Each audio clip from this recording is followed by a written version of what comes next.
ক্ষমতায় গেলে জামাত দলের মতো দেশকেও সুশৃঙ্খলভাবে পরিচালিত করবে বলে জানিয়েছেন দলটির আমির ডাক্তার শফিকুর রহমান। বাংলাদেশ চীন মৈত্রী সম্মেলন কেন্দ্রে জামাতে ইসলামী ঢাকা মহানগর দক্ষিণের বিশেষ রোকন সম্মেলনে একথা বলেন তিনি।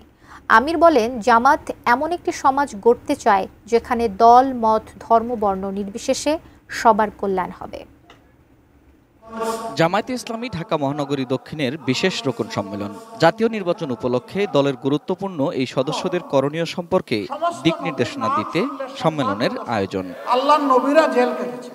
রোকনদের নির্বাচনী বিষয়ে করণীয় বলে দেন দলীয় প্রধান ডাক্তার শফিকুর রহমান। বলেন, অতীতে আইন আর শাসনের নামে মানুষ দেখেছে দখল আর অপশাসন। জামাত কখনোই সেখানে ফিরতে চায় না। আমরা কোথায় ছিড়া ভিজাতে চাই না,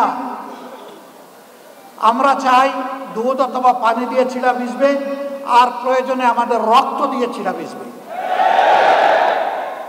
সেই রক্ত যদি আল্লাহ মানবতার জন্য, মানবতার মুক্তির জন্য আল্লাহ কবুল করেন, আল্লাহর দরবারে লাখো স্বাস্থ্যকর অল টাইম ফ্যামিলি কেক, সব সময় অল টাইম হেলদি লাইফ। জামাতের আমির বলেন, জামাতের এই ভালো উদ্যোগের সঙ্গে এখন সবাই যুক্ত হতে চায়। জামাত ক্ষমতায় গেলে দলের মতোই দেশেও শৃঙ্খলা আনতে পারবে। এখন আমরা দল নিয়ন্ত্রণ করেছি, আমরা ইনশাআল্লাহ দেশও নিয়ন্ত্রণ করতে পারব। আমরা যখন নিজেরা ঘুষ খাবো না, যখন চাঁদা দাবি করব না, যখন আমরা দখলদারিতে যাব না, তখন আশা করি বাকি সকলে বার্তা পেয়ে যাবেন এবং সকলের কান খাড়া হয়ে যাবে।